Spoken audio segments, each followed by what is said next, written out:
Yo guys, it's CFB, welcome back to a brand new video, welcome back to the channel. Today we're back with another Premier League match day preview for the Chelsea versus Manchester City game. Big game again tomorrow, another tough opponent for us, and we're in match day 12 now. We're not halfway through the season yet, but we're getting closer to halfway through the season. Now, before we talk any more about this game, any more of the preview, I just want to quickly say, I usually, after the previews, the next day, do the review of a game, like an hour after the game. Tomorrow, it will not be out an hour after the game. It might be out maybe 2 or 3 hours after the game, because I've got a birthday. One of my siblings has got a birthday, so after the Chelsea game, we're going out for dinner. So, video might be a bit later, so keep an eye on that. So, that leads me on to say, hit the like button and subscribe. Hit the bell notification so you're notified every time every time I upload a video, because videos come at any time. Also, first link in the description is my second chance. Go and check that out. It'll be very much appreciated. And yeah, without further ado, let's jump straight in to the match preview, because this is a big game. It's another huge game, and we've just come back off a massive. Don't get me wrong. We'll get into it in a second, but we just got off the back of a massive win, a derby win. 4-1 win against our main rivals, Tottenham Hotspur. We beat them 4-1. The scoreline doesn't really tell the tale, I've got to be honest. But also, Manchester City have just gone off a big win, beating Bournemouth 6-1. And I think they also played midweek in the Champions League, and I think they won 3-0 if I'm not mistaken as well. So, Man City are also on a roll, and let's be real here. Man City, if you saw the Man City game, they deserved their game, their 6-1 game. They deserved the Champions League win. They've got the performance and they got the deserved result. Wow, let's talk about our club, Chelsea Football Club. Did we deserve the win against Tottenham? Let's be real here.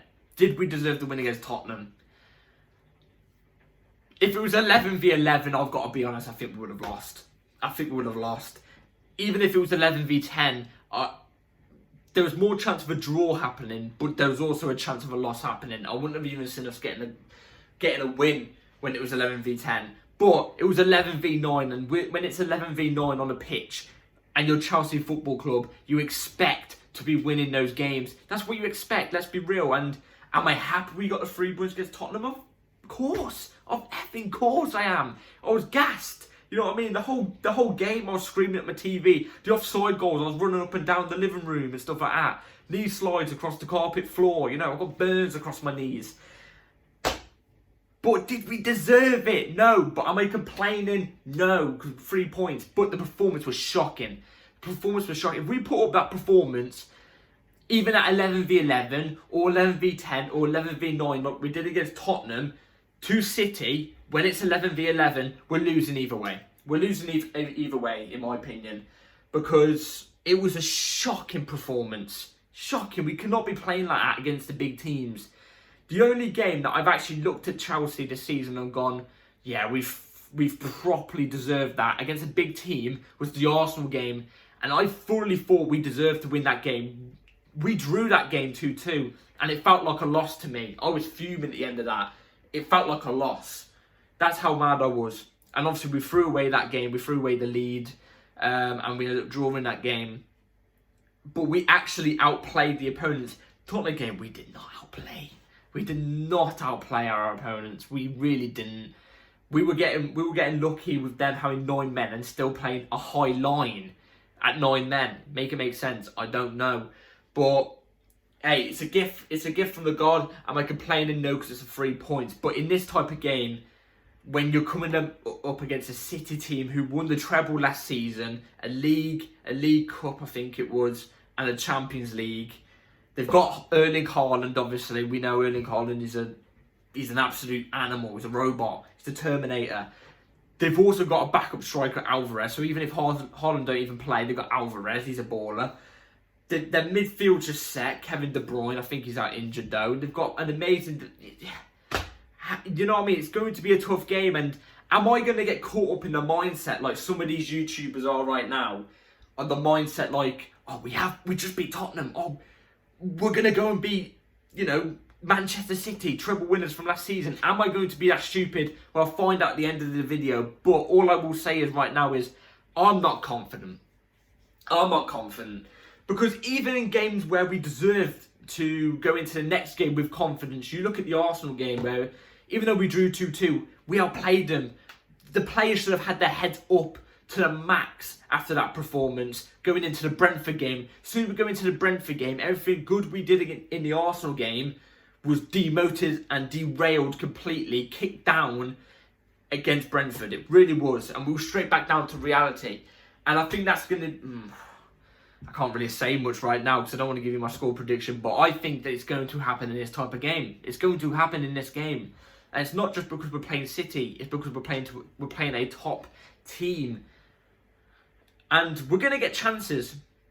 I said this in a Tottenham game and I'm going to say it for this game. We're going to get chances because City are going to look to attack us. They're not going to play defensive football. They're not going to look to play, a low block against us. Even if they go to 10 men, they won't. We're going to get chances. It's just we've got to be clinical in these type of games against these type of teams. You've got to be clinical. You've got to take your chances when you get your chances because we're going to get chances. You know what I mean? But so are City. They're going to get chances as well. So we've still got to defend just as well as we've got to do going forward as well. Do you know what I'm trying to say? So, yeah. I don't know if City play a high line or a low line. I'm not too sure, I'll be honest. I don't watch many City games. I don't pay that much attention to it. So, there's that. But with them having a lot of the ball, what I'm presuming is there's going to be spacing behind, especially with the fullbacks, because every team likes to play with their fullbacks pretty high up. So that means one man has to play today, and we'll get onto him in a minute. In the lineup thing, but at the moment Manchester City are first place, 11 games played, 9 wins, 0 draws, 2 losses, 27 points. We are in 10th place, 11 games played, 4 wins, 3 draws, 4 losses, 15 points. So we are 12 points off Manchester City. If we win tomorrow against City, we bring that down to 9. And that goes the same with Arsenal as well. Arsenal have just played, they're on 27 points. So that would be the same with Arsenal as well. And Tottenham. In fact, actually, the Tottenham one would be dragged down to 8 points. So, hey, let's be real. We're not in a title challenge, and we're not doing a title charge or anything like that. But we can at least look to those teams and think, well, actually, if we win tomorrow, we can actually look and go, we're only 9 points off. That's 3 wins. They only need to drop 3 points. Well, drop 9 points. 3 losses, something like that. You've got to hope in these type of games. You know what I mean? It's definitely better than last season, because last season, especially towards the end of the season, we were looking at the bottom 5. We were looking at the relegation people and thinking, yeah, I hope they drop points. You know what I mean? So, yeah, we're kind of stuck in the middle right now, but we're allowed to look at the top. We're also allowed to look at the bottom just in case. But we can't drop points. We actually can't drop points because 14th is Everton and they're on 14 points. They're only a point off us. So even if we lost, we dropped down all the way down to 14th. So it's like what I've been saying in the last couple previews. We've got to pick up, in our next 3 games, we've got to pick up in between 3 to 6 points, in my opinion. And I'll be content with that. I'll be fine with that in a way. Do you know what I mean? Understanding where we are, I'll be fine with that. So yeah, that's the mission. Let's see if we can achieve it for this game. So yeah, now we're moving on to the lineup I'm going to go with for tomorrow's game. So for tomorrow's game, I'm going to go with a bit of a change up. And yeah, let me know in the comments down below what you would do different if, you don't like my lineup. So first off in goal, Robert Sanchez. The only guy really we got in goal. I thought the chances that Tottenham got, Sanchez didn't really do that much with it, really. He wasn't that impressive. So, but yeah, he's the only guy we got in goal, really. We can't just chuck Petrovic in net in a big game like this when he doesn't kick the ball for Chelsea, you know what I mean? So, yeah, Robert Sanchez in goal. Marc Cucurella, left back, has to come back in at left back. No Colwill at left back. Please stop that. It's not always the worst, but Cucurella, in my opinion, didn't deserve to be booted out of the starting 11 last time. I thought he deserved a 100% start. He's been very, very solid ever since he came in, and I've loved it. And in this type of game, you need a Cucurella in that type of game because he's one of those aggressive players. You know what I mean? He's one of those rash players. So yeah, I don't want to give my explanation. I usually go through the team and then give my explanation. So yeah, I'm going to do that in a minute anyway. Badiashile, left centre back, I've gone with instead of Levi Colwill. I've dropped Colwill because I thought his performance against Tottenham wasn't the best. Maybe the occasion got to his head because obviously he's a Chelsea boy. You know, we hate Tottenham, do you know what I mean? So maybe it got to his head. But I would personally go with Badiashile. I want to see Badiashile back playing Premier League games. And I think he's ready for it. He should be ready for it. He should be fit enough as well. And we know Badiashile, in my opinion, personally, I think Badiashile is the best centre-back we've got at Chelsea Football Club. I generally think that. And I think he's going to be a top centre-back. I really do. And in a game against City, where he's played against City last season as well, he knows what they're about, somewhat, in a way, you know what I mean? I would be using him for tomorrow's game. He's good with his ball playing. He's calm under pressure. I trust Badiashile in this type of game. Same with Silva. Silva had a good game, in my opinion, against Tottenham. It seemed like he was back to the old Silva in that game. So he'll be straight back into right centre-back. Right back, Reece James. Wasn't overly impressive against Tottenham. He still looked like he wasn't 100% fit. Then you might be asking me right now, why am I choosing him? Because even in a game where he didn't look 100% fit 5 days ago or so, he was still decent, you know what I mean? He wasn't bad, but he wasn't amazing. He was like in between average and good, do you know what I mean? And yeah, I've gone with him in this type of game. If you tell me Gusto's going to start instead of Reece James, I won't be complaining. But if you tell me Reece James is going to start instead of Gusto, I won't be complaining. It's just, I think Reece James in this type of game, in a big game like this, in the Premier League game, he's got that much more experience. Maybe Gusto comes off the bench. I don't know. But whoever starts, I want to see the other one come off the bench in the second half some point. So yeah, Reece James I would be starting for this type of game. Enzo Fernandez in a double pivot with Caicedo. Both of them have to be in a double pivot. Enzo, I hope he's 100% fit. I actually haven't checked this out. I haven't seen anything to say that he's not 100% fit. I've seen him in training. It looks like he's back in training after that dirty Romero tackle in the game the other day. Enzo, we have to have him in this type of game against City. He's that creator. A lot of people say he's not doing great this season and stuff. I don't know what you're watching. I think it's because last season when he came in January, he was pretty much our only performer. He was literally our only performer last season. Whereas now we've got Gallagher performing, we've got Caicedo performing, Palmer performing, Jackson on occasion performing, Cucurella now performing. You know, we've got a couple of players actually performing now. And it's not just Enzo. So people are now looking at Enzo thinking, well, what are you doing? Do you know what I mean? So that's my opinion on that. Enzo, he dictates the game for us. He's literally the key. He dictates the game for us. He's that guy that we need in that midfield. If we have a Gallagher in there instead of Enzo, and Enzo's on the bench, or we have another Chukwu there instead of Enzo, it will not be the same. We'll get bypassed in that midfield, and we won't be able to build up as good as we do under Enzo. No way. Caicedo is self-explanatory. I don't need to say anything about this guy. That Tottenham performance was amazing by him. He was one of the players I looked at in that game and thought, you didn't really let us down, to be fair. You gave it your all, you know what I mean? And that goal he scored, I was gassed when that went in. I was running, that was the goal. I was doing knee slides. I was knee sliding that much. I went up the ceiling, you know what I mean? I went up the wall, up the ceiling. I was like a Hoover, do you know what I mean? He was amazing in that game, and it was unfortunate his goal couldn't stand. Hopefully he can get it onside in this game. That'll be brilliant. Mudryk off the left wing. Please play Mudryk. Now, I was begging Pochettino to play Mudryk against Spurs because I knew Spurs were going to play that high line and they were going to press us at their own ground. That space was there for Mudryk all game. All game that space was there, and he could have outpaced that Pedro Porridge any day of the week. He could outpace him any day of the week. If he started in that game, I generally think you would have seen a goal from Mudryk. I'm pretty sure. Start him in this game. If I see Sterling starting this game, I will not be happy. I don't think Sterling put in a good performance against Blackburn. I don't think he was good against Tottenham, even though he got an assist. I don't know how he does it sometimes. I'm generally looking at the screen sometimes and going, Sterling, come on, man, come on. You know what I mean?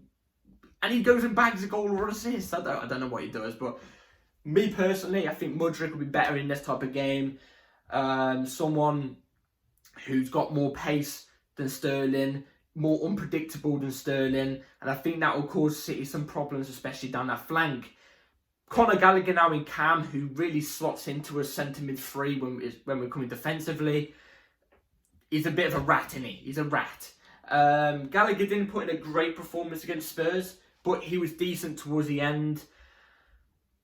I don't know what to really say about Conor Gallagher, except from keep up the good work. Not self-explanatory, but keep up the good work, because he is doing quite well at the moment, and we haven't really got anybody else there, because obviously Carney's out injured, and then Kunku's out injured, so Gallagher will be my cam for tomorrow.